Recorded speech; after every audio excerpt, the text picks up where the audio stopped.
You all are really doing something special today and kicking off something that's going to go for months here. Talk to me a little bit about it. It's called Feed the World. Yeah, it's our Feed the World tour. It's where we actually go around the country and we feed the homeless at different homeless shelters, just pretty much in every state. We're going to start out at Woodridge Park here in Austin today and do about 300 people there. Wow. And that's head out of state. What a great idea this is. And this is your second year doing this.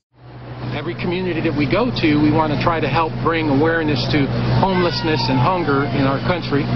Luckily, we're a food company, so hungry people love our food, but there are a lot of people that don't get to eat on a regular basis. Stubbs Barbecue is on its second annual Feed the World tour. Today, Stubbs fed more than 500 people at Metropolitan Ministries.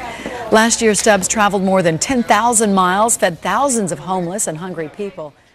Well, when Stubbs was alive, he founded this company almost 20 years ago and passed away about 15 years ago. And he used to tell people that he was born hungry and he wanted to feed the world.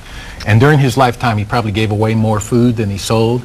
So last year, as we tried to figure out how we would give back to the communities that we do business in, we came up with the idea of feeding the world by partnering with homeless organizations across the country. Everybody's seen the famous Stubbs barbecue and the barbecue sauce in the stores.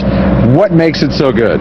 As my granddad would say, love and happiness. Is that what it is? Recipe. Is there a secret ingredient? That's it. You can't tell us what the ingredient is.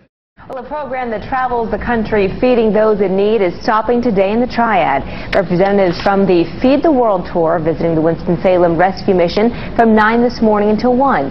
That tour is funded by Texas-based Stubbs Barbecue Sauce. Staff from Stubbs will be serving meals to the 120 mission residents. Winston-Salem is one of 40 stops nationwide. Your granddad, C.B. Stubblefield, Stubbs, is he the first one that came up with the sauce? And Yeah, it's his recipe, and can't tell you the secrets, but oh, come on. love and happiness, that's the secret. Love and happiness. Okay, Al Green, listen to this.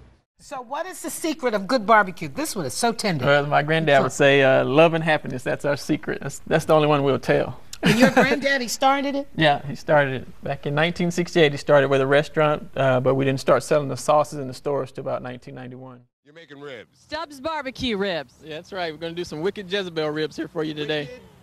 Okay, first of all, tell me about the name, because that sounds delicious.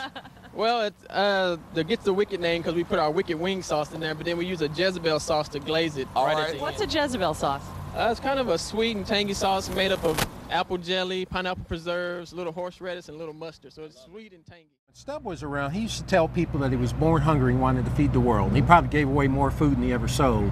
So what we do is we tour across the country. Every community we do business, which is basically every large city in the United States, we come through, we partner with a homeless organization. Here in Minneapolis, we'll be over at People Serving People about 10:30 this morning, and we'll feed about 300 people. We come in, we feed them a full Texas barbecue meal. That's terrific.